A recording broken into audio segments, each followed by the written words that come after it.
done, just click stop, and then just hit save one more time on the PowerPoint, and then you're good to go. Thank you. Yep. Well, good morning. I'd like to get started. My name is Carl Schweitzer. I'm from East Helena, Montana, and I'm up here to talk about the construction lien law for the state of Montana and how I see it interacts or relates to the engineers of the state of Montana. I say Montana. Okay, Wyoming. Please forgive me. I've kind of broken down my presentation into 5 components. It kind of builds up to why I'm here and why I am explaining the lien law of the state of Wyoming to you. First of all, I said my name is Carl. And as I go through this, I welcome questions. So don't be afraid to stop and ask me a question. Now, you got handouts, but my background is I'm originally from Michigan. I graduated from the University of Michigan with a degree in aerospace engineering. I worked as a civil engineer for maybe 4 months, and then I decided to travel. Ended up working for the Michigan legislature, moved to Montana in 1985, worked for the Montana legislature, and then I eventually worked for the Montana Contractors Association. I was their director of governmental affairs. It was kind of a fancy term for a lobbyist.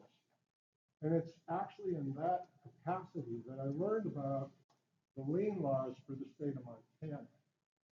And it was kind of interesting. The very first bill that I ever introduced as a lobbyist had to do with the lien laws of the state of Montana. After I left the contractors, I started an association for subcontractors, primarily commercial subcontractors in the state of Montana. And our main focus was to look at the contract that general contractors were offering subcontractors to sign, and what were some of the risks inherent in those contracts. And I always remember we brought up an attorney out of Albuquerque, New Mexico. One of the things he always said was no general contractor would ever sign their own contract because there's too much risk aversion that you push to somebody else. And so we tried to explain to the subs, our members, these are some of the things that we're seeing in a contract, and these are the ways to mitigate. And then it was actually, I think, at one of our presentations in Billings, and one of my members said, hey, Carl, how about putting a presentation on our lien law? And my first reaction is that's kind of a boring topic. Now I'm going to try and make it interesting, but why it was boring at the time is because I attended one by, I don't know if you ever heard of Northwest Pipe, their supplier. And they had an attorney come in and kind of read the lien law to us. You know, it kind of puts you to sleep. In fact, I think I've given you copies of the lien law for the state of Wyoming. Now, if anybody has insomnia, put it at your bedstand and try and read it. It will put you to sleep. But my member asked for it, so I tried to figure out a way that I could provide that. And shortly after that, I'd seen an attorney in Helena do a presentation for the Helena Homebuilders Association. And I thought, you know, he does a pretty good job. So I hired him to do one, and then I found other construction attorneys, and we traveled around the state of Montana, and every location had a different attorney. But as they explained the lien law for the state of Montana, what they would do is they would cover it all. And one of the things in our law that is now also in your law is that there's a notice provision. Now, when I say the term notice provision, what I mean by that is when I look at the lien laws of all the states, well, let's look Montana and Wyoming.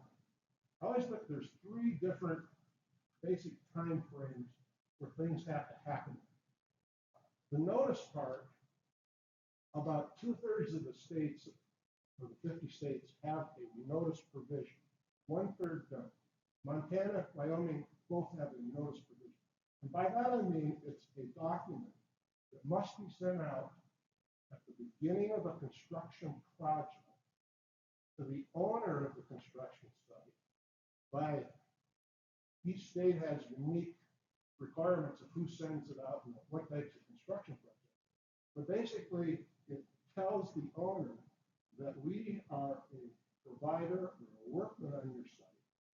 And when you pay the general contractor, you now have accountability to make sure that the general contractor pays the subs and suppliers.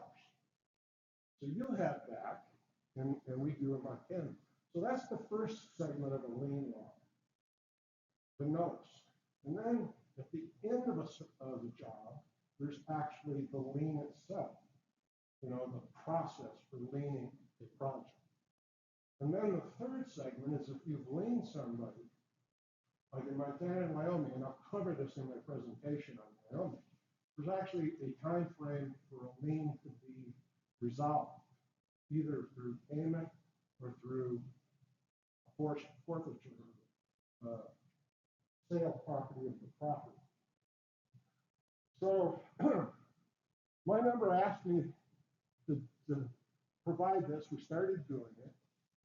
Then we were in Billings and doing a program about the liens. And somebody came up to me and said, "Hey, Carl, how about finding somebody to talk about the Wyoming law?" Well, I thought that's interesting. And I found an attorney in Sheridan here that was willing to come up to Billings and do a presentation. Well, this attorney came up and he talked more about other construction issues than the lien law. And finally, I said, wait a second. I said, let me explain, I think, what we've asked you to come and explain. I said, in Montana, on these types of projects, these people need to send out a document called a notice, and this is the time frame to do it. And then at the end, if they're not paid, then this is what they have to do to lien it.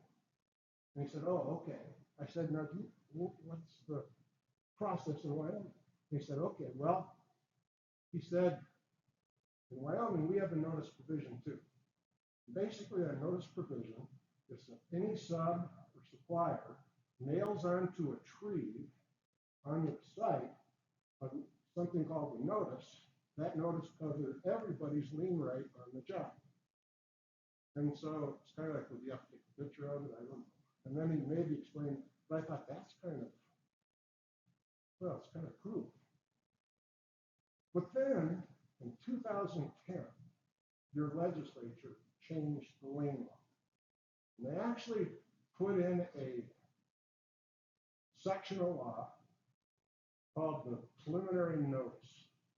That's the title of the sectional law that is in the Wyoming statutes, that then formalized who had to send a notice and what types of projects and the timeline. I'm going to cover that. So when that had happened in 2010, and I learned about it, well, I had started a business because at every seminar, the attorneys would say, do notices, do notices.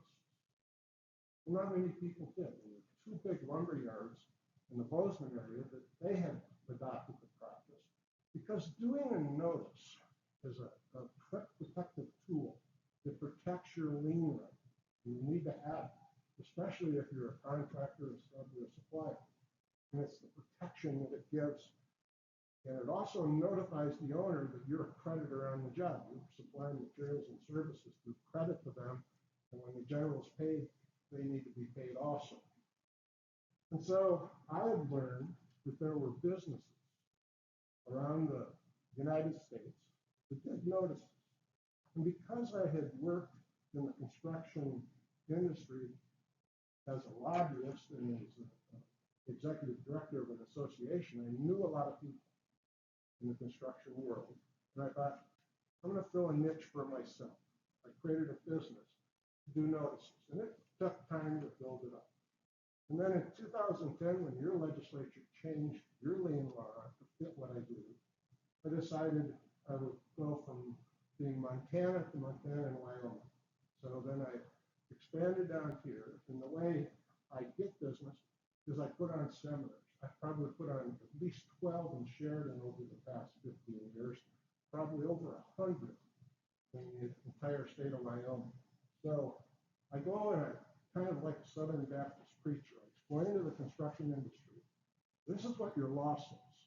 Now it's up to you to decide, are you going to do it or not? And this is how you can do it.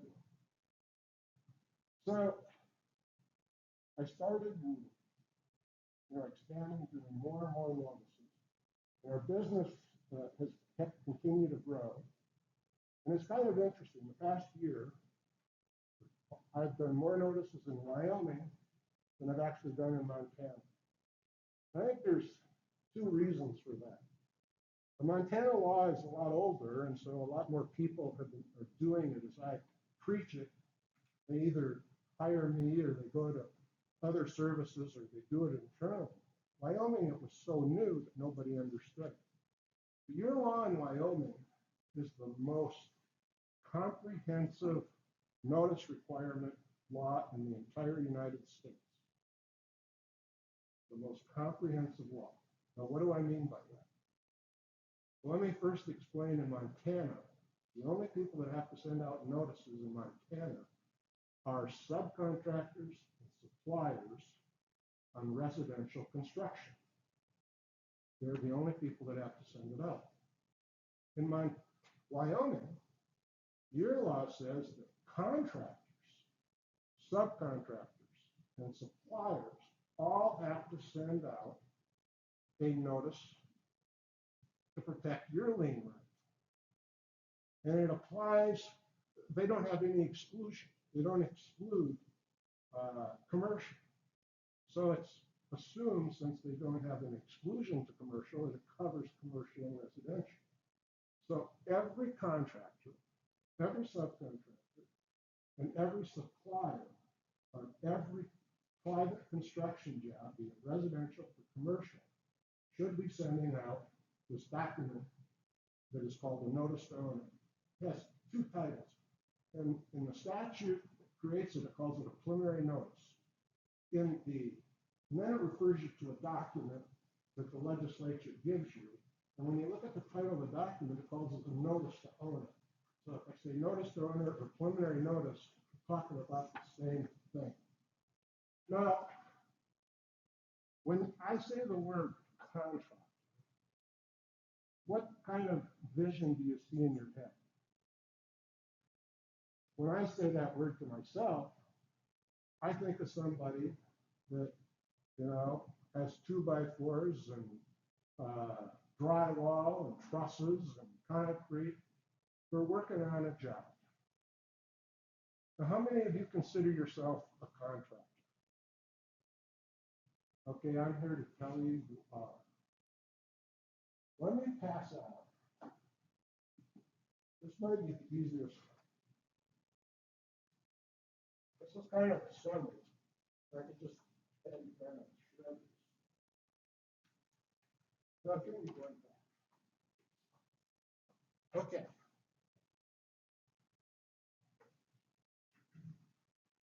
As you get this, these are 3 sections, rather, actually 2 sections, with one of it being 2 parts of one section of the Wyoming Lien Statutes.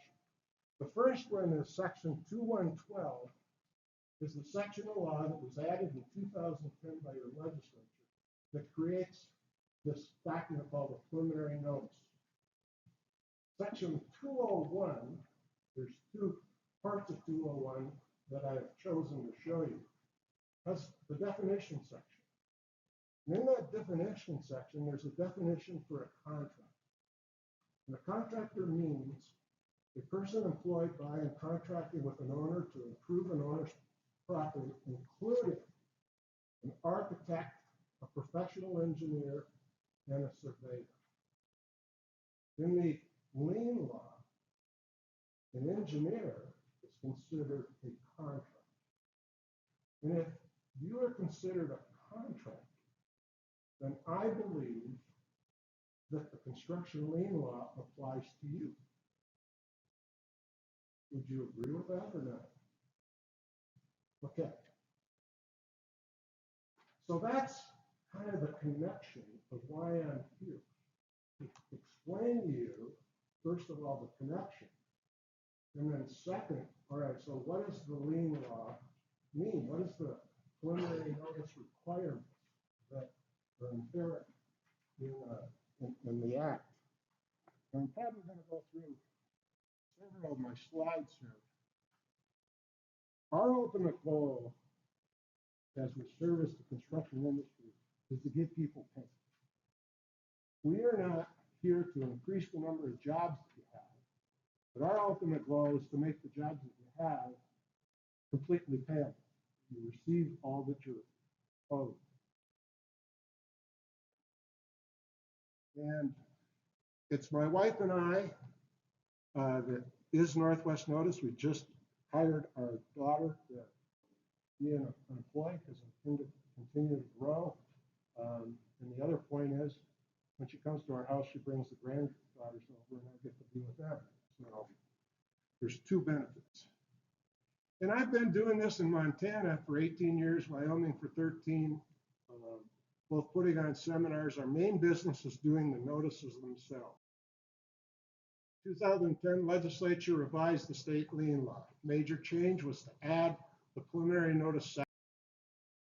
So in Wyoming, there are basically 3 documents that you need to be aware of if you're going to lien somebody. At the beginning of the job, there's this preliminary notice that you ought to consider sending out so that you can get to the next step of being able to lien somebody if you haven't been paid. So at the beginning, there's the preliminary notice. I kind of liken it to a baseball diamond. You can never get to home unless you get to first base. And in Wyoming, first base is the preliminary notice. If you don't send it out, second base, third base, and home, you mean absolutely nothing. So we want to look at it, what it is, Wyoming statute, who has to send it, and what types of construction projects, when to send it, why, and the preliminary form, and what to do with it. And this is actually, the preliminary notice is actually in Wyoming statute. They give you a form, and I kind of characterize it as a fill-in-the-blank form. There's certain ingredients that need to go into this to make it a valid document. And the 2 most challenging parts are ownership of property. What's the legal entity that owns a piece of property? Because that has to go into it, because you have to do a notice, and it has to be sent to the legal entity that owns the property at the moment you're doing the notice. It can't be somebody that did own it, can't be somebody that will own it, it has to be somebody that does own it. So when we do a notice, part of our due diligence is to find out who owns the property that this construction activity is occurring. The other part is the legal description. Because the statute in the form, it says you got to put in a legal description. Now, that is the only area of our business that I feel on not complete a concrete base, more of a sifting sand base. And I say that because if I had to hire a title company to give me a legal description of a piece of property every time I did a notice, it would cost me more to hire the title company to give me a legal description than I charge my clients to do it for me. So what I use when you go to the tax records for property, it has what I call a short legal description. And I've been told by an attorney out of Cheyenne that that should be adequate. But it's never been tested in the Wyoming courts. And so I always use what I call a short legal description. It could be a subdivision with the phase and the block and the lot. It could be the northwest corner, the southwest third quarter, or whatever is in the county tax records is what I use. But those are the two challenging parts. Plus, where do you mail it? But this is the main paragraph that's in a notice that explains the notice. Basically, what it says to the person that receives it is that you got to beware. When you pay the general contractor, you have to now beware that the general contractor pays me, the sub, or the supplier. And if we don't get paid, we then have, by sending you this document, a right to file a lien against your property. So that's what this says. And it also says a little education. It says, owner, when you do pay the general, you should start to require this document called a lien waiver from the people that have sent you a notice that they would sign to say, yes, we have been paid, and here's the proof of it because we're signing a lien waiver. And in fact, your law, if you look at the very last line, it says a form of lien waiver is attached to this notice. So if you're going to do your own notices, there's actually a lien waiver form suggested in Wyoming statute that you can copy and paste.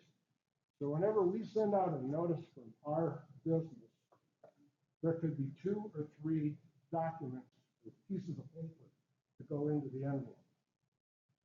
Number one, for a lot of our companies, we send a cover letter. Because you can imagine when you're just beginning a construction project, and you're all kind of excited if you're an owner. And all of a sudden, in the mail, you get a certified letter. Now, certified letters they don't send out many birthday or wedding invitations by certified mail. Certified mail means business.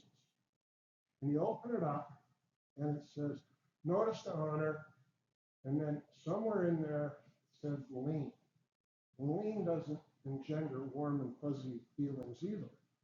A lien is kind of a threatening term. So a lot of our clients, we send out a cover letter that says, this is not a lien. We're just complying with the laws of the state of Wyoming. That darn Wyoming legislature told us we have to do this, so we're doing it. And so we're sending this out. Then there's the notice itself, and then there's the sample of a lien waiver. So some of them have 2, the notice and the lien waiver. Others have 3, the cover letter.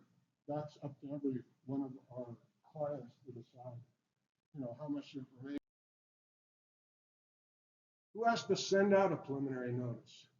So now this is getting into my handout a little bit. The section 112, the preliminary notice. It says the contractor, subcontractor, and materialman shall send written notice to the record owner or his agent asserting a lien against the property for which the service and materials are provided. Now, since you are considered a contractor, I think that means that your lien right, you should be considering sending out notices. Especially, well, even if you're, and this is, let me just kind of take a tangent here, because I've thought about this. In your business, do you work directly for the owner, or do you sometimes work under an architect, or both? So if you're under an architect, perhaps you could be considered a subcontractor. But if in the definition it says you're an engineer, you're a contractor, it's like it's a conflict.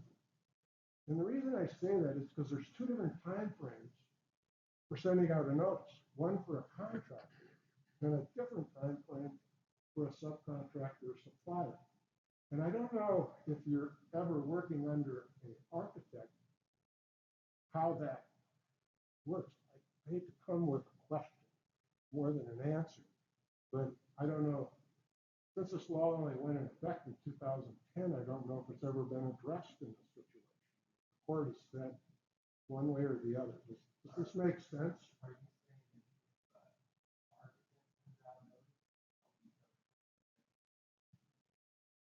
Yes and no. No, you need to send your own out. because you'd be a subcontractor to that job. And the only way you have his lien right could cover you. But if he doesn't want to be responsible for you, you should have sent your own notice out to protect yourself. It's kind of like my biggest customers are lumber yards. They're sending out notice, but they're at the bottom of the payment totem pole. But they want to be protected. They want the owner of the property to know they're supplying materials to this particular contractor on their job, and they're telling them with the notice there are lien laws in the state of Wyoming, and when the money goes out, you got to make sure I get paid. That's kind of the purpose. So I would say if you're working under an architect, you still should send a notice. The only question I have is your time frame. Do you fit under the time frame of the sub? And I'll explain the time frames here in a second. Well, we'll probably get there right now. So, any questions about? Yes.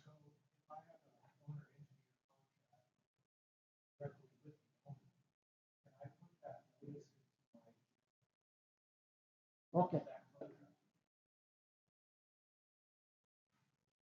That's a very good question. And I'm going to answer it this way. Because I put another section of the definitions in here. Let me just read it. Says, the contractor, subcontractor, material shall send. This word send is very important. Because if you turn over this paper, and I just hand it out, no, on the first page, there's a definition for send or send. Wyoming legislature defined how you can send it. Now, this is a section of law. If you have problems falling asleep at night, try reading this section 12, subsection 12, and try and figure out if you can stay awake. Well, let me tell you what I think it says and doesn't say. It says there are two options. Number one, you can send it out by certified mail with proof of receipt. The second option is that you can send it electronically if you have previous electronic communications between you and who you're sending it to. Well, I don't know what previous means. That's not defined. It kind of says history. So does that mean that I have sent the owner one email or three? Is what qualifies as previous. But what it doesn't say, and I think it should, that it can be in a contract, or there's other means that you can send this. And to be quite honest, Wyoming is probably one of the few states in the nation that require a general contractor or you to send a notice. We don't in Montana. It's only subs and suppliers that have to. And I am primarily a Montana-Wyoming service. We've done notices in Iowa, Texas, Washington. Like I said, did I say this at the beginning? About 2/3 of the state require a notice to be sent out at the beginning. The third don't. I mean, if you're working in South Dakota, North Dakota, they don't have anything like this. Nebraska doesn't. Colorado. Utah does. They got a system online.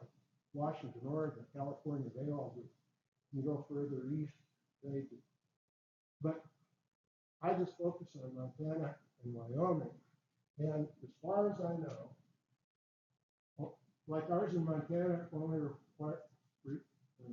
work are required by subs and suppliers on residential construction. You don't have to do it on commercial. The same with Washington, other states. For Wyoming, there's nothing that's excluded. It just says every contractor, every sub, and every supplier shall send a notice. So to me, on any private construction job, perhaps with the exclusion of oil extraction or mineral extraction, this law applies. And since it says engineers and architects and land surveyors are considered contractors, then to me, you're considered a general contractor, and you have to kind of follow the timelines and the procedures that the law specifies. Yes. of defines what the definition of construction is. You know, if that's in there. Then you have this. This is the actual statute. You I just, believe that's included in there. okay. Under definitions, I see contract definition. I don't see the definition of, What construction is? because that's what this is for, right? It's called a construction. Yeah, it's called, I used to call it materialman's lien or whatever. Now, I don't know what, well, now I just call it construction. But you're right, I don't see that either. But that may be just a deficiency in the definitions. Oh, by the way, don't be afraid to ask me questions as I go through this. It actually makes it more interesting for me. So. Yeah, I guess further to that, what if it never goes? What if it's probably Well, it says a land surveyor. They're included as a contractor too.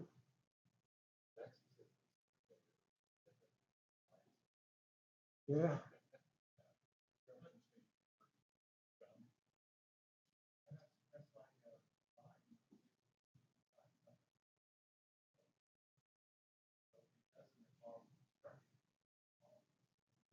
Well, if you design something and it doesn't get built, you expect to be paid for it.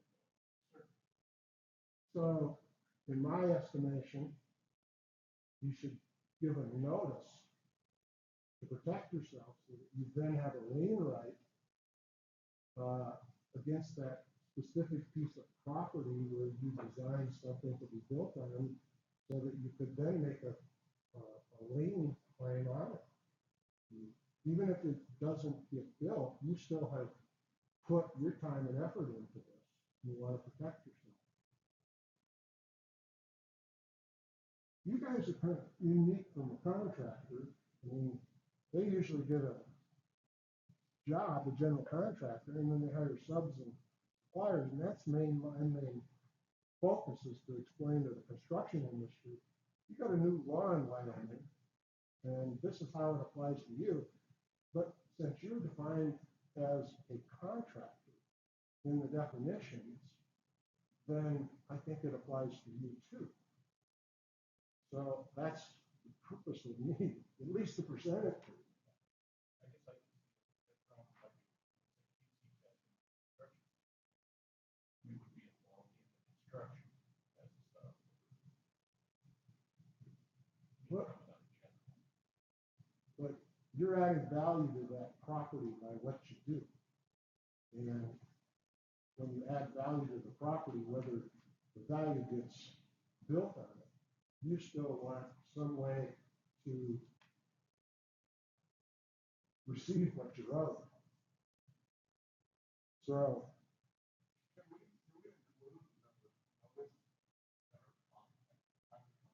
no, see, that's why I put into my presentation what STEM means. I think it should. I think the law in Wyoming should be amended to say STEM means more than two things. More than certified mail, and the other is an email if you have previous history. I think, well, I have preached this for a long time. First of all, Wyoming is probably the only state that requires a general contractor to send a notice. I don't know why you have to, but you do, because it says every contractor, every subcontractor, and every supplier should send you a notice. And since you were defined as a contractor, then that's where I believe you need to send a notice. And then the word send is the problem. And it doesn't mean in a contract. I think it should. Well, first of all, I don't believe the general contractors, which for the most part I consider you to be as a supplier, should have to send a notice. No other state that I know of requires that.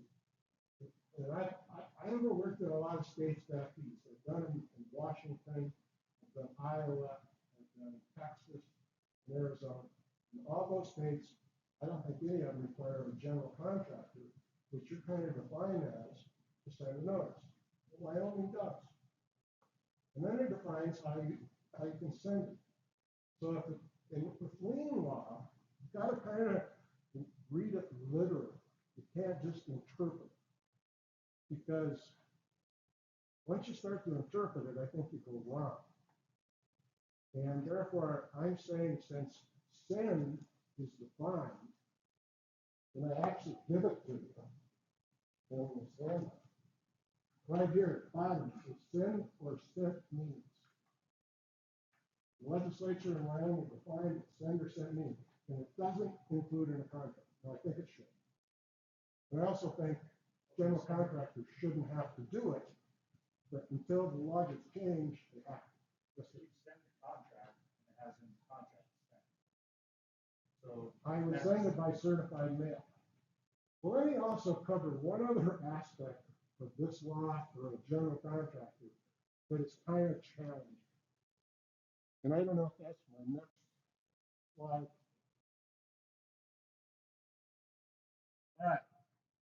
I just put up here in an oval everybody that has to send a notice. And I should have added under general contractor, architect, engineer, and surveyor. But sometimes you could be a sub or a supplier. So what types of projects that are required in all private building, commercial and residential? Doesn't apply to government construction projects because you can't lien the government. And examples that require a preliminary notice: new and remodeled residential, new and remodeled restaurant and office building, building roads, water system, or sewer for a subdivision. Now, here is the other part of the law. There are two different time frames for when this notice must be sent. There's a time frame for a contractor, and you're defined as a contractor. And then there's a different time frame for a sub or a supplier. The time frame for a general contractor is before receiving any payment, including an advance. Before receiving any payment, including an advance. So before you receive any money, you have to have given the notice. So can I ask your name? Ethan? Heath. Yep. So Heath is going to build something here in Sheridan, and I'm the engineer. And he's sitting in my office wanting to see, who I am and what I can design for him. And he asked me, or I asked him for a $300 deposit to get started. Well, guess what's happened the minute that check passes from him to me? I've received payment. I haven't given him a notice. I've missed this deadline within the Wyoming statute to give him a notice. And I have to send it by certified mail or electronically. Those are the two means that are written out within the definition of send or send. To me, that is a ridiculous kind of time frame. Now, maybe with he doesn't pay me for 2 months, the initial payment. Now I got a 2-minute window of opportunity to send him the notice. One of my customers here in Sheridan is Dick Anderson Construction. And I do a fair amount of notice. They're a general contractor. And most of my business is subs and suppliers. Most of my business is actually floor and lumber and meat lumber. I do a ton of notices for them. But I do have some subcontractors and some generals. Dick Anderson uses me in, other places. I have different customers. So I told Dick Anderson before you start a job or receive any payment, you better contact me so I can send a notice out on this job. Well, now this kind of applies to you too. Before you receive any payment, you should be giving a notice. Protect yourself. So, before receiving payment. If the way it says, before receiving any payment, including an advance, words in the statute. I have, I guess, one question, just on the basis of, I think all of us in this room consider, for the most part, consider ourselves professional service. Our liability insurance requires that, so if they were to go in a well, a lot of our policies won't even allow the well driller to be our sub as the owner's separate hire, because they would just drop us if we consider ourselves a contractor. We would be waiving our professional service. I don't. But for the lien law, it defines you as a contractor. I know that I would be contracted. Ah. Would be dropped by a professional like this. Well, I'm not here. Well, I think I'm just Yeah. asking from the definition. I mean, what if we go this route? And you send a notice, Yeah. does that then open you up to another problem of being considered a contractor? Yeah, we're waiting for you. You don't do that on. Right. Okay, I guess that would be done. I don't have an answer for that. I apologize. I don't. By the definition in the statute, it says that a contractor is a person employed by a contractor with an owner to improve an owner's property, including so. Well, I just know, No, yeah. I know from this last year, on drilling a well, Right, we had to have the owner contract that separate. right. Can't just be considered a general contractor, it's not. It's good to get questions that I don't know the answer to be quite honest. Sorry. No, so, I got a quick question. yes, sir. I would assume you have to be under contract, to a formal contract before you can issue. I would say so, yes. So are you doing billable work before you're under contract? Not necessarily. I'm just Yeah. clarifying from that standpoint. Yeah. Huh. Well, this is kind of a ridiculous time frame even for a general contract. I think it's kind of a ridiculous time frame for anybody. And you have to give a notice before receiving funds. I don't know. Well, number one, and just to kind of give you comparison, number one, Montana, general contractors don't have to give notice. So engineers and architects aren't even defined in Montana as a contractor, first of all. And second, no general has to give a notice. Now, if you're considered a sub or a supplier, you have 30 days to give a notice. Now, that's where I think this kind of becomes interesting, because if you're an engineer and you're working under an architect, would you be considered a sub? You possibly could be, but then the definition says you're not. And that's where I think it's a real gray area. Because if you're a sub or a supplier, you have 30 days after you first set foot on the project to send a notice. So general contractor, which you fall under, has to do it before receiving any payment. If you were called a subcontractor or a supplier, you have 30 days to give the notice. And that would be 30 days from the date you sign your subcontract? No, the date you set your foot on the job, date you start the work. Now, where that gets a little bit, when I do a seminar, there would be like a cabinet maker. They get an order for a cabinet, and it never gets to the site until it's built.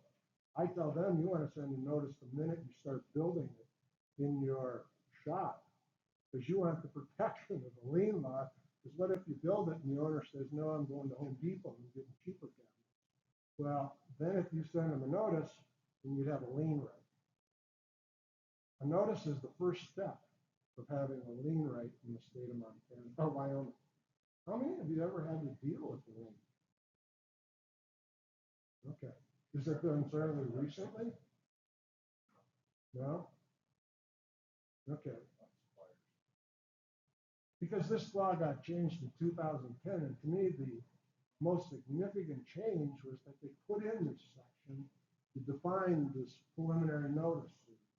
It's called the preliminary notice in the section of law, and then it refers you to a document, and in the document they call it a notice owner. So it's an interchangeable terminology.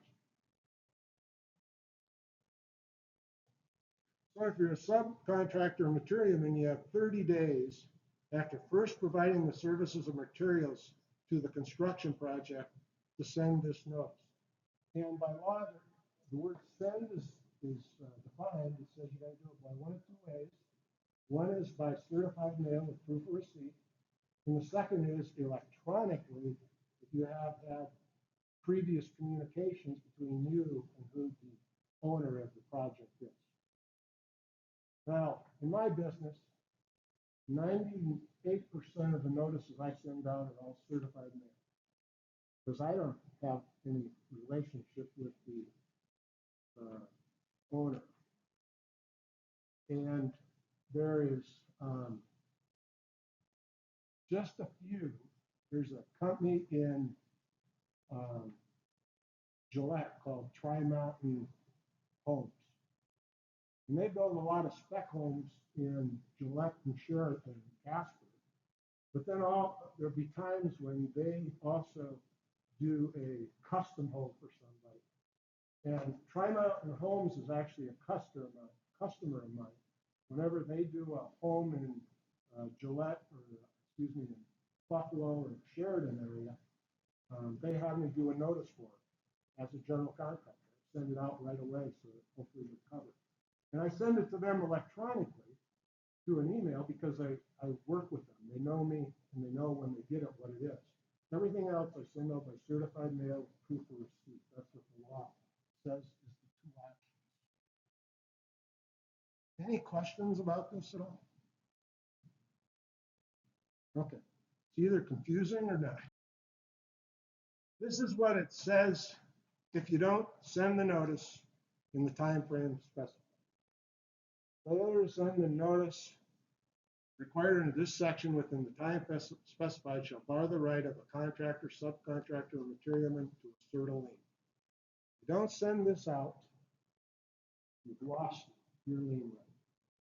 Now, how many of you ever had to lien somebody? Okay, a few of you. Has that been fairly recently? Has it been since 2010? No. And as an engineer, was it you liened somebody or survey project? Did you use this section of law that you know? So,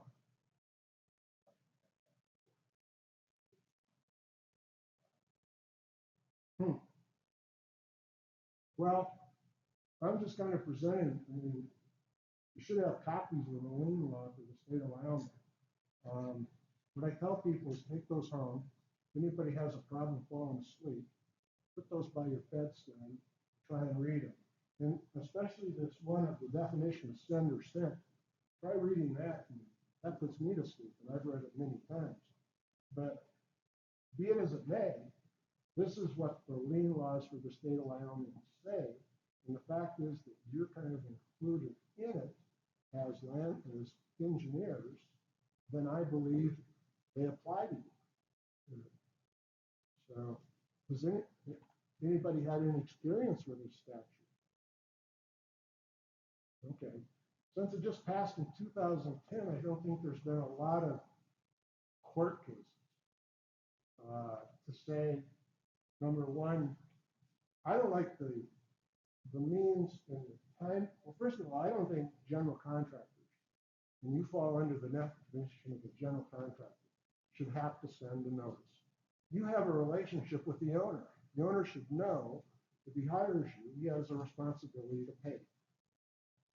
So why you have to go through this process of sending him a preliminary notice, protect your right to lien him if he doesn't pay you, I think is a little bit much. But that's what it says. So I can't change what it says. I have to look at what it says and say, I have to follow, and you have to follow what it says too. Have you been hired by any attorney in Wyoming? No, I haven't.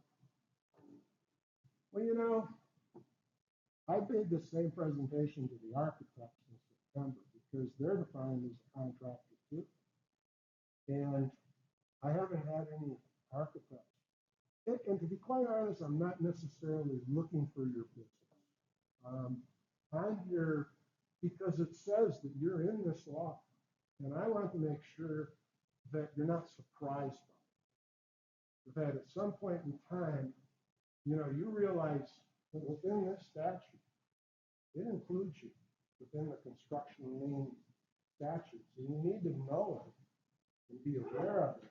And then it kind of falls back onto you. What are you going to do about it? I mean, our business is doing these notices. That's what I do for a living. I started out in Montana. Then in 2010, when your law got changed, I saw that. I don't even remember how. And I decided, well, I changed my name from Montana Construction Lien Service to Northwest Notice Lien Service because I wanted just not to be associated with Montana. So I changed it. And then my first customer was Blowdown Lumber. They were having a managers meeting down in Park City, and they contracted with me to come down. And I explained it to them. And then I started kind of like a traveling preacher. I started in Cheyenne and went to Laramie and went to Gillette, Casper, Gillette, and Sheridan. And I put on presentations to say, okay, your law got changed in 2010. Now, you as the construction industry need to know about it. You need to at least be aware of how to protect your lien rights and what you need to do it. And we're an option. And then I decided, well, I need to explain this to the engineers and architects too, since you're defined as a contract. Right there in the statute. So that you know that you need to consider protecting yourself, giving a notice. The form is actually in statute. It's not that hard to do. You just got to fill it out and present it in the proper way, either by certified mail with proof of receipt or through an email if you have an email history. I've often suggested if I were a lobbyist for the group here, I mean, I've been a lobbyist in Montana before. If I was a lobbyist, I would try and get general contractors out of this bill. I don't think any general contractor that you are classified as need to send a notice.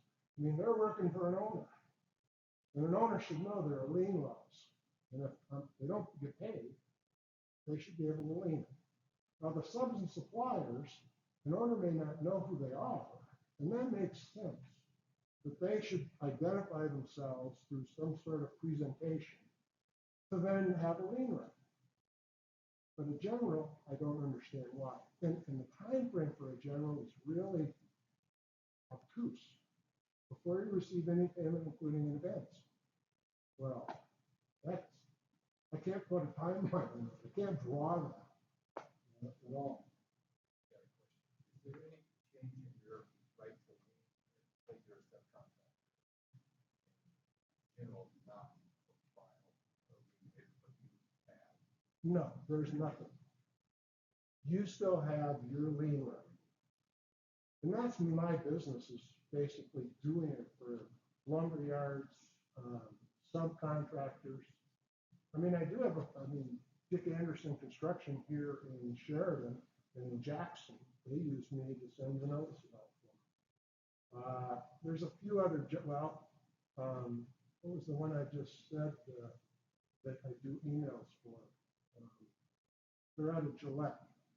They build a lot of spec homes in actually, it's interesting, Casper and Cheyenne. I don't see them doing it in Gillette. Well, maybe they do, but I do the notices for Blowdown and Casper and Blowdown and Cheyenne, so I see this, this business, this owner doing it all the time.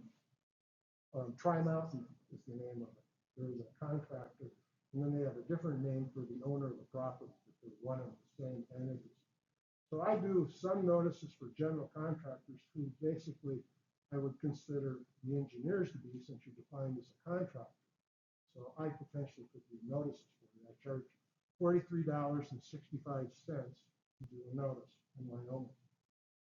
Well, let me back up. I have two fees. I have $43.65 fee, and then I have a higher fee of $60 some dollars. Now, why do I have two fees? Because in Wyoming, all I have to do is send a notice by certified mail to the owner of the property, the legal entity that owns it. And then a copy goes to the general contractor, and that's it.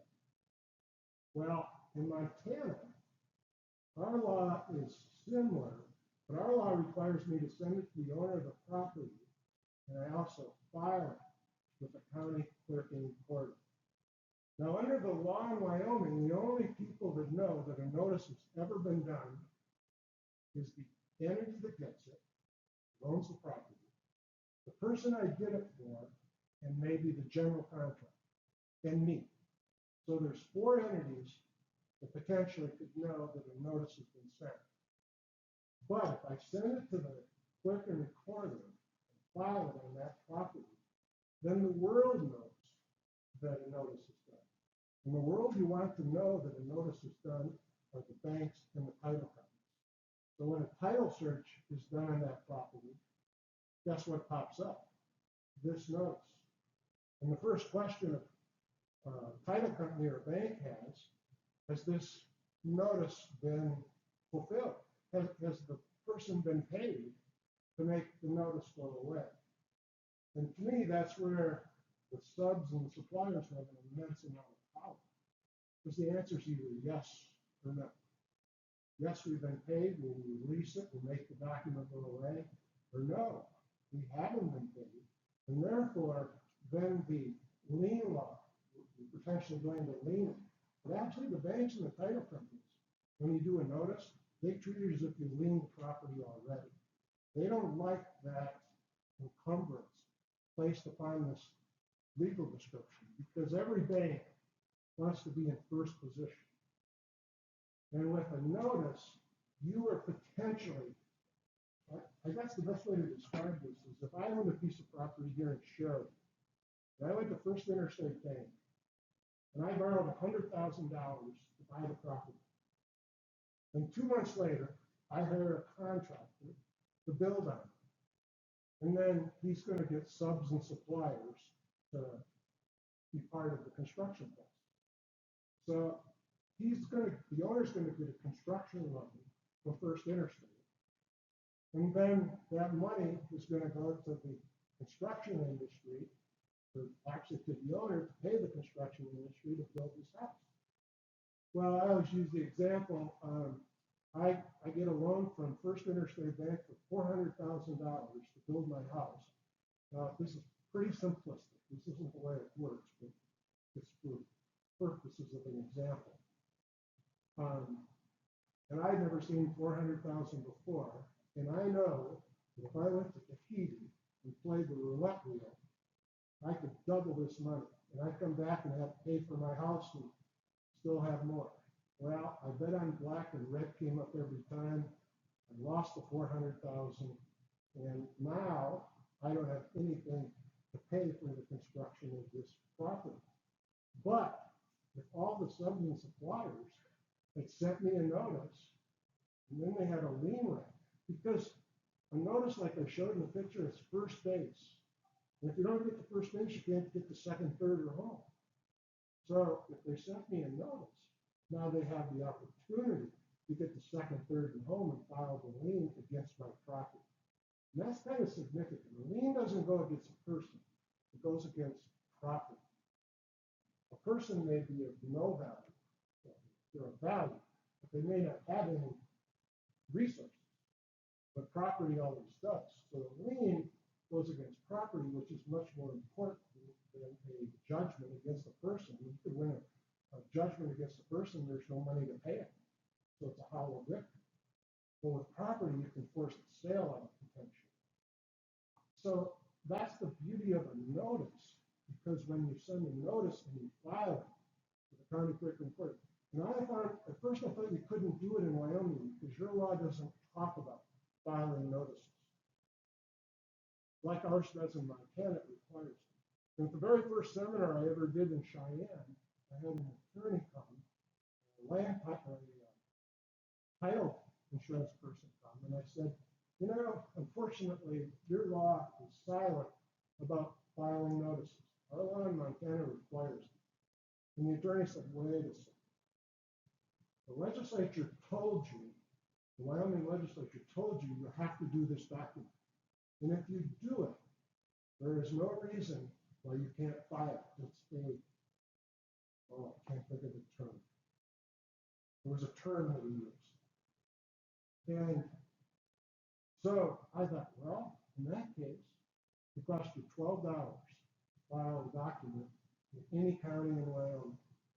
So I have two levels of service that I offer my clients. I can do it just to meet the letter of the law, where I send it to the owner by certified mail, proof of receipt, copy goes to the general contractor, and then you get a copy by email, I send it to you, and I have a copy. Those are 4 people who know about it. My second level of service, I have to bump it up to $60-some because I got to pay $12 to file a document in Wyoming. So I charge a little bit more, but the security that the client has is enhanced immensely. And that has actually proven itself quite a bit. Right? One of my first and best customers was the Connect Home Center, actually here in Sheridan. The manager of it, Tim Boyd, came to the very first seminar I ever did in Sheridan, and he attended it. And then about a year later, he called me and said, Carl, he said, last year I lost close to $100,000 in bad credit. He said, I can't do it anymore. I said, well, Tim, I'd love to help you. And I said, I can give you 2 levels of service. I can meet the letter of the law for $43.65, or I can enhance it to $60. I don't know what I charge for filing. That could include $12 and takes me more time to have it notarized and so on. But it's under $70. And he said, all right, I'm going to start using you, and I want you to file. And I've been doing them for over 12 years. It's now called Mead Sheridan, Wyoming. And now all of the Meads, Gillette, and now Mead is actually in Montana. They use my service to do it. Blodorn and Mead are my 2 biggest customers in the Wyoming market. And I do a ton of notices for them because they're lumber yards and they work on a lot of projects. So I've got a question for you. You said if you're a subcontractor, you need to send notices to the owner and the general contractor. Do they both have to be certified mail? No, it's kind of interesting because the definition of send says you got to send it by certified mail with proof of receipt or electronically if you have a previous history. In the law for the notice provision, it says the general contractor shall receive. You use a different word. So therefore I send it with a 79-cent stamp. Because they didn't use the word send, they just said receive. So I send it by just a regular envelope. Did you have a question? Oh, I thought I saw your hand go. Any other questions? How am I doing for time? I guess I'm doing pretty good. Any other questions about notices and the responsibility? I charge, like I said, $43.65 to meet the letter of the law, and I charge $60-some to file the notice. Now, once it's filed, there's also the strong possibility you're going to get paid, and then you need to make the notice go away. And there's a document called the release that we have created that we would then say, when you tell us, all right, we've been paid in this job, we want to make the release or the notice go away, and there's a document we send, it's called a release of a notice to owner. And we send that to the county, it costs us $12. I think we charge like $28 because I think we have to have it notarized, and it's just the process that we go through to go through things. So basically, on a $100,000 job, you could be into us at the most of $80, $80 or $90 to do the notice itself and the release. And a notice in Wyoming has no expiration date. I mean, it could sit on the records until Jesus comes. There's nothing that says a notice is good for any period of time. Just to give you comparison, Montana, a notice in Montana is good for 1 year, and then it legally dies. So, have any of you ever had a lien property? Okay, I'm going to talk about that, but I want to make sure that I'm clear about the notice. Yes, sir. So, you know, say it's advertising for that's that period. Final. Even though, I mean, wouldn't that sunset that notice you had on file, but or well, there's nothing in law about, like in Montana, our law says the notice, the similar document we have in Montana is good for 1 year. There's nothing in the Wyoming statute that has an expiration date. but there are working on it law. Yeah, right.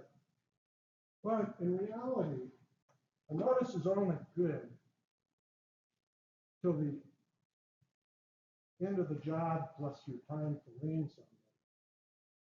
Because after that, if you have, and I can talk about the time frame to lien somebody in the state of Wyoming, if you haven't met, first of all, the notice requirement to send a notice, that's first base. Then you can't get to second if you haven't done that, because in second base would be, in Wyoming, you got to send a document called a notice of intent to lien before you can lien somebody. So it's kind of a 3-base instead of a 4-base, like baseball, table. But if you don't get the first base, second and third don't mean anything.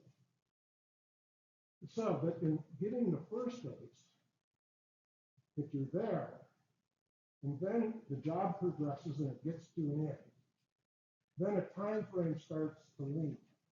Then you got either 150 or 120 days to lien somebody. It's based upon whether you're considered a general contractor or a subcontractor. If you're general, you have 150 days.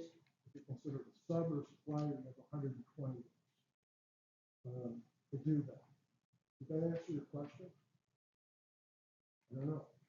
Did you have one, sir? Yeah, have you ever dealt with a situation where the contract between the owner and the contractor stated that the laws of another state govern? And then Yes. take precedence over whatever Wyoming. Yeah, that's an interesting one. That creates a real problem for the construction industry in Wyoming. And I think that would create a problem for you too. That means that the lien laws of Texas are going to apply to the construction job in Wyoming. And I don't think that's when I managed the Montana Subcontractors Association, that is something we put in the statute that basically says if a construction project is in Montana, Montana laws are going to apply to it. You can't impose Texas lien laws on Montana projects. You don't have that similar provision in Wyoming.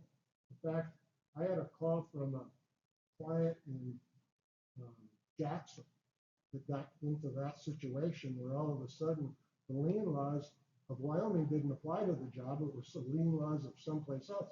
And that was in the general contractor's contract. So they were kind of stuck.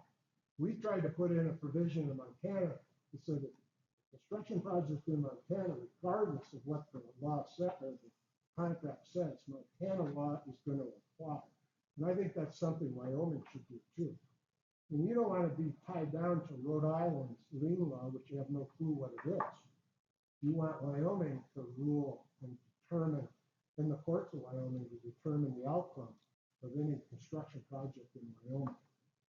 So if you got a lobbyist, doesn't think of something like that. Yes, sir.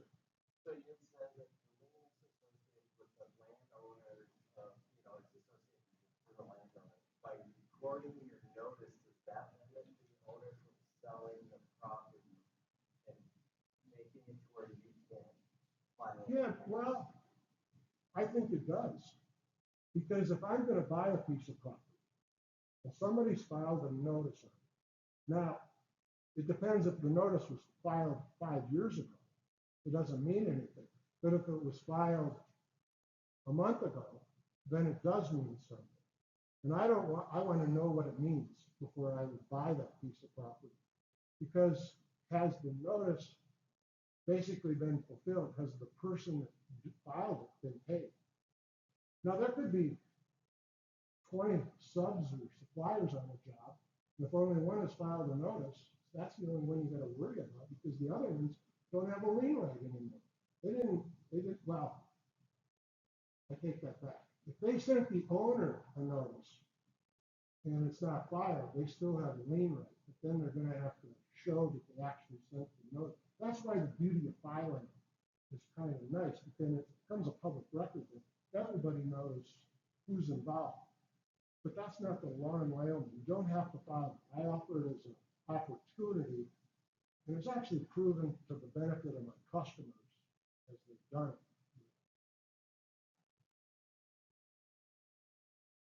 So do I have till 11:15 or? Okay. Was there any other questions about notices as I go through this? Failure to send the notice required in this section within the time specified shall bar the right of a contractor, subcontractor, or materialman to assert a lien. And since you're defined as a contractor, and I showed you the definition section, to me, then, you fall under this act. And you need to be cognizant of the time frame and what your responsibilities are to comply with the act. Where do I send the preliminary notice? The property owner's physical address, where the owner gets their property taxes paid. To me, when I do a notice, there are two challenging parts to the notice. First of all, who owns the property? What legal entity is identified on the tax deed for that property? Because that's the entity that is going to get the notice. It can't be somebody that did own it, somebody that will own it. It has to be somebody or something that does own it. So one of the first responsibilities I have is when somebody requests a notice is I have to figure out the legal entity that owns that specific property. And I kind of feel like I'm a private detective at times, because a lot of times my clients have some problems with spelling, or at least getting the proper information of the spelling of the owner's name. And therefore, it becomes a challenge. But ultimately, that's what you're paying me to do. I need an address. And how many are familiar with the Wyoming cadastral system? And then in like Jackson, Sheridan, Campbell, Latrona, Cheyenne, Laramie, they all have their individual GIS websites. And I use those too. Because what I'm looking for are a couple of things. Number one, who owns the property? I ask my client to tell me, who do they think owns it? And if they tell me Randy Jones, and then they tell me the address of this property, and I go to the Montana, Wyoming cadastral or the county GIS, and it's Frank Smith, well, do I have the right property? Do I have the wrong property? Is the property, from my owner's perspective, my client's perspective, going to be sold to this guy, and it's not been sold yet?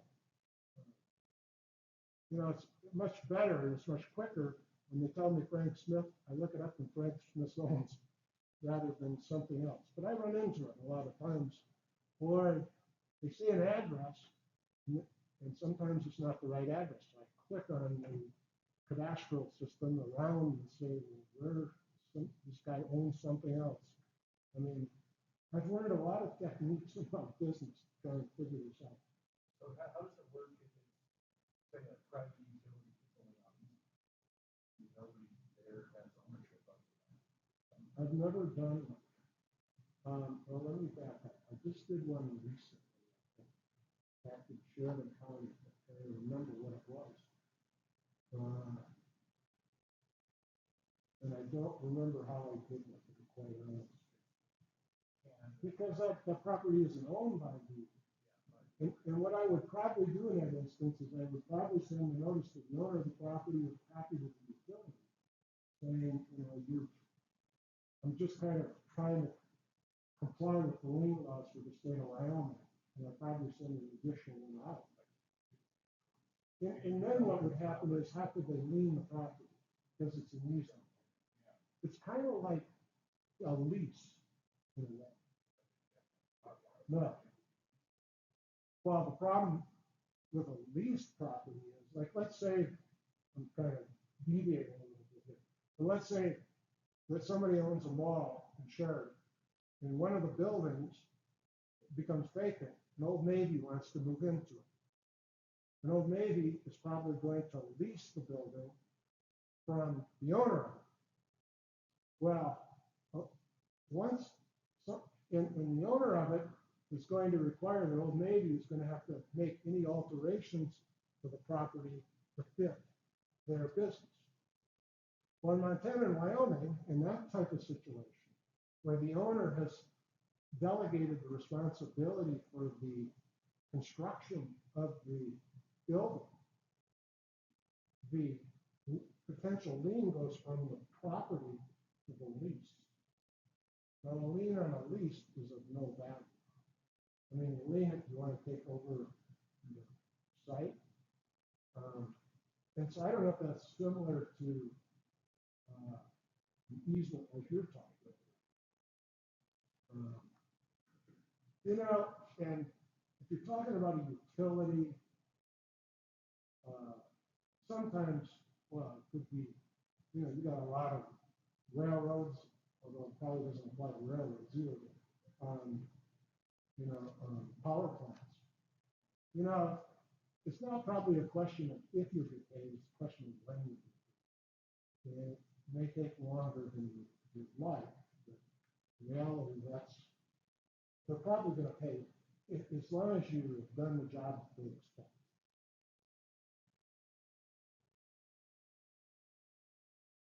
So the property owner, who owns this specific piece of property? That's kind of a challenge. We use a lot of the county tax records, and that tells us a couple of things. It tells us the legal description that we put onto the notice, called a short legal description, not the full one.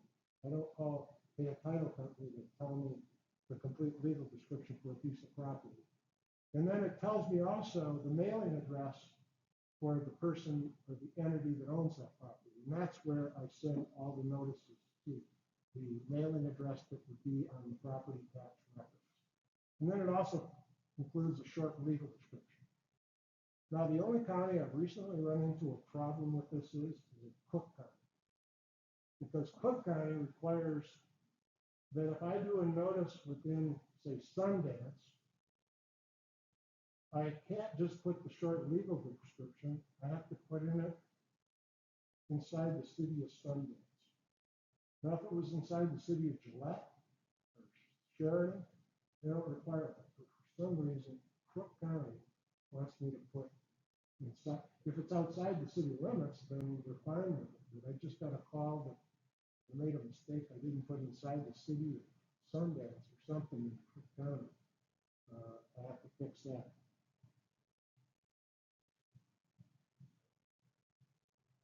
And then I always send it to the general contractor's business address. Because the law says that the general contractor shall receive a copy. So So with a 79-cent stamp, I make a copy. Well, if I don't file it, the original goes to the owner, the copy goes to the general. If I file it, the owner and the general both get a copy, and the original goes to the county so that I can file. How do I send preliminary notices? Certified mail with return receipt requested. A preliminary notice is deemed sent the date the notice is deposited in the mail for transmission. So we use a service called stamps.com to send everything. They track it, and I can tell any of my client, here's the notice, the date I send it, which is the effective date of the notice, and here's who I sent it to, and this is what happened to it. To a general contractor via the forms in Wyoming statute, fill in the blank, challenging ingredient, property ownership, finding a legal entity that owns the property. Could be an individual, a couple, a trust, a corporation. More and more property is being put into trust. You see a lot of trust, especially in the more high-end areas around Sheridan, Pinedale, and Jackson. Description of the property, finding the legal description of the property. Those are the two challenging parts. The others are fairly simple. It's just, who am I sending it for? What's the address, the city, the county? Contractors, subcontractors, and suppliers have to send a notice. Contractors must send it before receiving first payment. Subs and suppliers, you have 30 days from the date of production or start of work on the construction site. Failure to send a notice can't assert a lien. And I put this, the reason you do it is you want to get paid. You want to protect yourself. Now, if I was building something, and this side sent me a notice, and this side didn't, who am I more likely to make sure it gets paid? This side, because you've identified yourself. This side, I don't even know who you are. You haven't told me you're working on my site. I think that's really the purpose of the notice to begin with, is so that the owner knows everybody involved on a construction site. Now, that's a hard step to take if you're a sub or supplier, because what is the word that people don't like to see in this document? Lien, unless you spell it L-E-A-N. But the way it's spelled is not a very warm and engendering word. It means business, it really does. And so when the owner gets, and they open it up, and the first word they see is lien, it's like, what type of a contractor have I hired? Why am I even doing business with this person if they're going to send me this document that has the word lien in it? Well, that's why a number of my clients have cover letters, so that before they see the word lien, they have a cover letter that says, this is not a lien. What we're doing is complying with the law of the state of Wyoming. The state has told us we have to do this. And therefore, to comply with that law, that's what we're doing. Trying to maybe kind of push the anger to the state of Wyoming rather than to themselves. But you have to send it. You even have a lien letter. So it's kind of a twixt in between. Am I going to do it or am I not? And it's kind of, I don't know if I mentioned this. We started out in Montana. We have a little different law in Montana. Then in 2010, when we changed, I think about 2012, I started doing Wyoming. This past year, I do more notices in Wyoming than I do in Montana. And it's, I think, for two reasons. Number one, I got two big lumber yards, Connect, and which is now me, and Blowdog. They're my two biggest customers in Wyoming, but I have like in Sheridan here, there's a company called TS Mechanical. And I am totally surprised how many notices I do for them in a month. I bet I do close to a dozen or more. And a mechanical contractor, they must be very busy. They have 12 different jobs that they're doing in a month. It's amazing. So, and I have some general contractors. And since it applies to public and, to residential and commercial in Wyoming, everything is required in Wyoming except government, railroad, oil extraction, or mineral exchange. But if you're building something, a home, an office, a factory, everything in Wyoming requires that a notice be sent by everybody on the job, the general, every sub, and every supplier. If they don't send a notice, then they don't have a lien right. Now, I'm here to tell you, I think you guys need to send a notice too, because you're defined as a contractor. Contractor includes an architect, an engineer, and a land surveyor. So if you want a lien right, you need to consider sending a notice. Now, in practical terms, I would tell, because you probably have a connection to the owner. And if it's a sophisticated owner, they may be okay with this. But if it's a homeowner or somebody that really doesn't do a lot of construction, they're probably not going to be potentially very warm and receptive to receiving this document by certified mail without some sort of pre-notification that it's being sent and the reason that it's being sent. It can be kind of interpreted as, well, I don't know. When you think of it, I don't have a term for it. But the fact that the word lien comes in it, when the property owner is all excited, they're building something.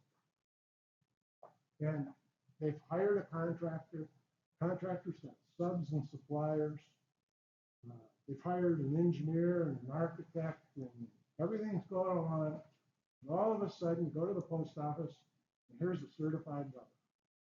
And you pull it out, and you open it up, and what's the one word that probably jumps out at you? Lien. Oh my gosh, what have I done? I've just started this job, and I've already got a certified letter, and it's got the word lien. Those two things don't make you have a warm and fuzzy feeling. So that's why a number of my customers have a cover letter, or if you're going to do it, because you have direct connection with the owner, say, we're going to send this to you because the darn Wyoming legislature told us we had to. So don't be surprised. If you can take the element of surprise out, I think it makes it immensely more easy. So let me just kind of, because I see you're standing, and I think that means my time is getting up.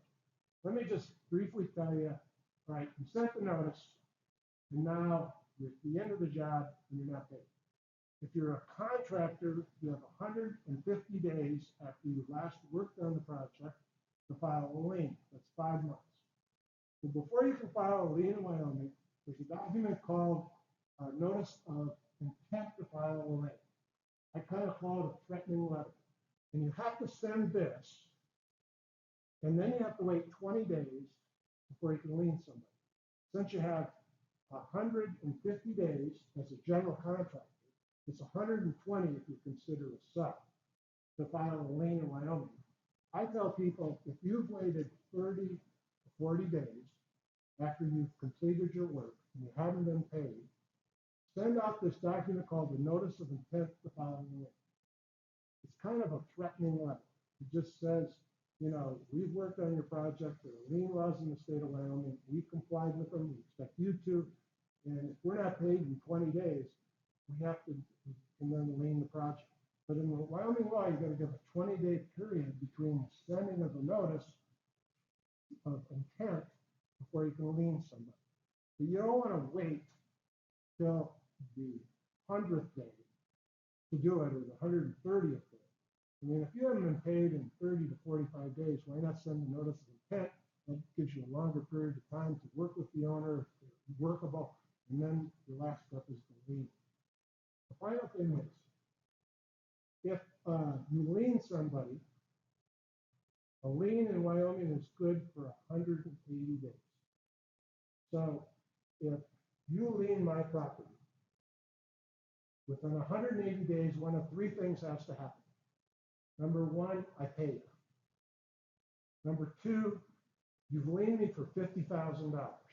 I'm going to write you a check for $30,000 right this minute if you make that lien go away. I negotiate with you. It's kind of like a tennis match. No, I'm a pickleball player. How many people can play pickleball? Not enough. I hit the pickleball on your side of the court. You got to decide what you're going to do with it. So I made him an offer to make his lien go away. He could accept it, he could counter, he could reject it. Let's say you write a check for $40,000, we're out. So I write him a check for $40,000, his lien goes away. The third option within that 180 days is you start foreclosure process. You have to start that within 180 days of when you lien somebody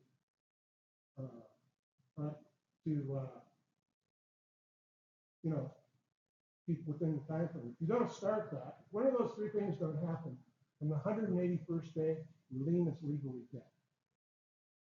Now, Wyoming or Montana, we have 2 years. Wyoming, you have 180 days. Any questions? So when Yeah. you say you start the foreclosure process, You do. Your attorney does.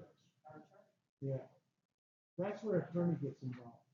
I'm not an attorney. All I do is notices. I don't do the notice of intent only. I do the notice to the owner. All I work at, I work, I love my job because I work when everybody's happy. The owner's getting something built. You as contractors and engineers and architects, you're building something. You're happy. I'm happy. Or they're happy, and I'm happy because I'm sending out the notice for them. The notice might bring a little grief, but that's what I do. I don't do anything after that because I'm not an attorney. Does somebody else have a question? So you mentioned a notice of release, but also No.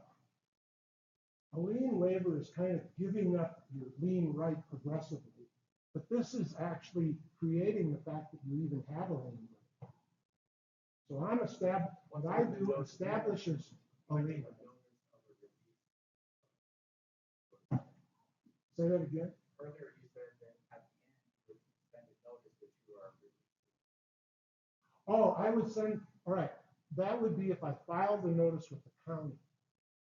So I'm going to tell the county that the notice that I filed with you is now of no value. So then it kind of gets taken off the property record. So we do that service. It costs us about $60-some to send a notice and file it. And then when we release it, it costs us $28. We charge 28 something. Because every time I do something in Wyoming, it costs $12. To give you an example, everything I do in Montana is $5 with the clerk and recorders. Your clerk and recorders are making a lot more money off of me than they're doing in Montana. so that would be like if you negotiated with him for a Right. payment release, then he would send a notice of the Release. of the lien. Of the, So it gets cleared off the property. yeah. It's called a notice of, yeah, I would send a release to the county saying that notice that I filed with you is no longer valid, so then it's. And then it doesn't have to wait out the 100 No. days to drop off, because it's still kind of a tax. Right. It just is no longer. Yeah, the notice makes it of no value. Correct. Well, yeah, a lien waiver, and that's the interesting thing in Wyoming. Your law requires you to send a sample of a lien waiver with every notice that we send out. So a lien waiver is basically when people are receiving payment, if it's like say 100,000 and receiving 4 payments of 25,000, every time you receive a payment, you're giving up $25,000 increments of your lien right till the end, and then you have no lien right. You still should make the notice go away so that it just doesn't sit there, because title companies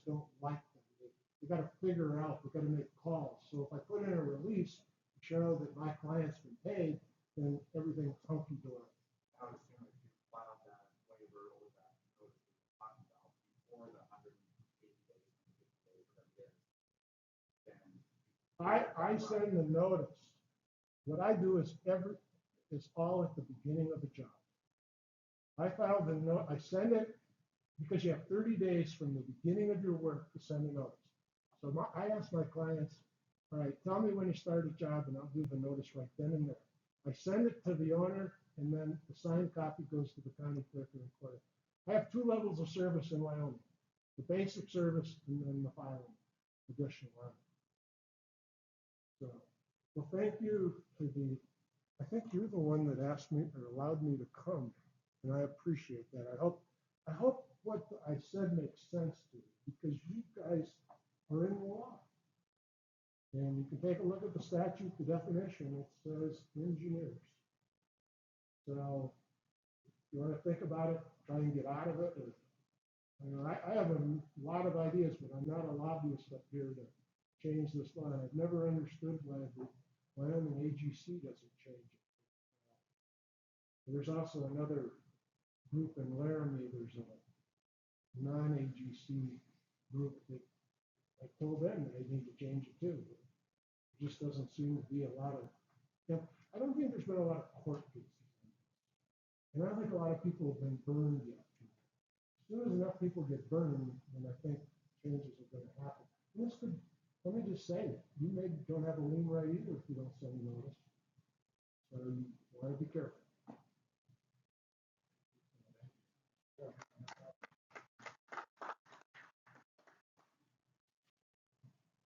Well, I have cards if anybody wants